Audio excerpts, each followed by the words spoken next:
Greetings, friends. Today we're diving into some of the common arguments made by atheists against faith.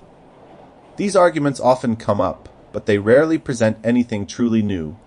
Ideas that Jewish philosophers and scholars haven't already addressed for thousands of years. Yet, here's the real challenge we face. The issue in Judaism isn't the strength of atheist arguments. It's that so many of us have become secular, distancing ourselves from the rich spiritual heritage that has guided us through history, focusing more on what makes us culturally Jewish and abandoning the religious elements. So, let's not only counter these arguments, but also explore how returning to our roots can reignite our connection to Judaism and its enduring wisdom. For this, I'll need some help from a friend. Here he comes now. Hi, it's good to see you again. I had some questions I wanted to ask you. I will try to answer as best I can. Do you believe in God? Yes. How do you know that God isn't evil? Evil isn't an independent force like good is. It's more like the absence of good, just as cold is the absence of heat and darkness is the absence of light. Goodness, to be objective, must come from a transcendent source, God.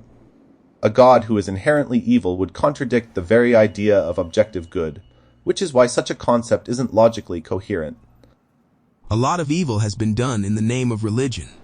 That's true, but the most murderous regimes in history, such as those led by Stalin, Mao, and Pol Pot, were explicitly atheistic.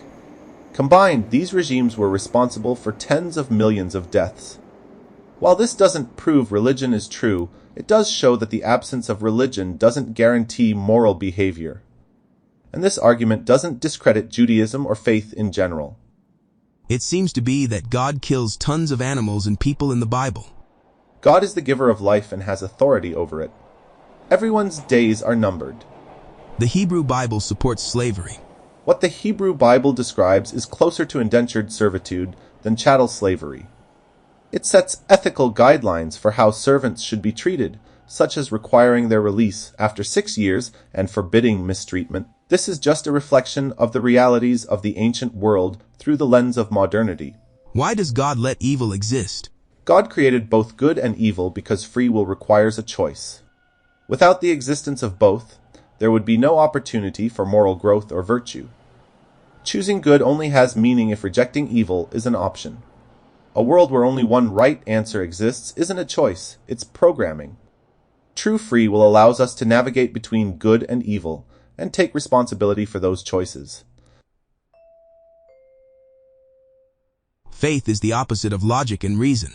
Not at all. Faith is essentially trust. For instance, when you eat a meal, you trust it's safe to eat even if you can't scientifically prove it's not poisoned. In relationships, like marriage, you trust that your spouse loves you. Trying to scientifically prove such trust would not only be impossible, but could damage the relationship, as it would imply a lack of confidence in them. Faith and reason often work together, complementing each other in our understanding and experiences. Psychology explains why people believe in God. Even if psychology offers insights into why people believe in God, that doesn't mean God isn't real. If God exists, it makes sense that belief in Him would offer psychological or social benefits as part of His design for humanity. Spiritual experiences are just brain chemicals. Romantic feelings can also be explained by brain chemicals, but that doesn't mean your spouse isn't real. Similarly, explaining spiritual experiences through brain chemistry doesn't disprove the existence of God. Drug trips prove spiritual experiences are just brain activity. People who have experienced both drug-induced states and near-death experiences often describe them as profoundly different. The uniqueness of near-death experiences suggests they aren't merely the product of brain chemistry. The Bible has contradictions. The Hebrew Bible doesn't have contradictions when studied in its original language and context. Many so-called contradictions arise from mistranslations, like the distinction between Alma and Betula. Christians love to alter the original Jewish text. Evolution proves God didn't create the world. Not necessarily. Judaism has long recognized that God often works through natural processes. The creation account in Genesis can be understood on multiple levels, including metaphorical or allegorical interpretations. Many Jewish scholars, like Maimonides, emphasize that the Hebrew Bible isn't always meant to be read literally when it comes to describing natural phenomena. The mechanism of evolution doesn't contradict belief in God. It can be seen as the means through which God brought the complexity of life into existence. The scientific process and divine creation are not mutually exclusive in Jewish thought. There's no scientific proof that God exists. Well, by definition, science can only prove things inside the natural world, and by definition, God is something outside the natural world. So science can neither prove nor disprove God. There's no evidence of anything supernatural. That's not accurate. For example, there are medically documented cases of people with near-death experiences accurately describing events or conversations that occurred while they were clinically dead, events they had no natural way of knowing. Why are there so many other religions if Judaism is true? The existence of other religions doesn't undermine the truth of Judaism. According to Maimonides, the success of religions like Christianity and Islam is part of God's divine plan to spread awareness of Him throughout the world. While their interpretations and practices may diverge from the truth as understood in Judaism, they have played a role in preparing humanity for the eventual recognition of God's oneness. How can you tell which religion is the correct one? Whether someone is religious or not, everyone operates within a particular worldview. The real question is which worldview provides the most coherent and comprehensive explanation of reality. Judaism only survived because of cultural or societal influence. That's not true.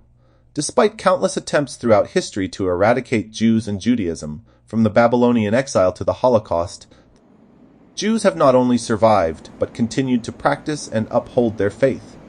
The resilience and commitment to the Torah and Jewish traditions demonstrate the enduring strength of Judaism. Religion is just wishful thinking.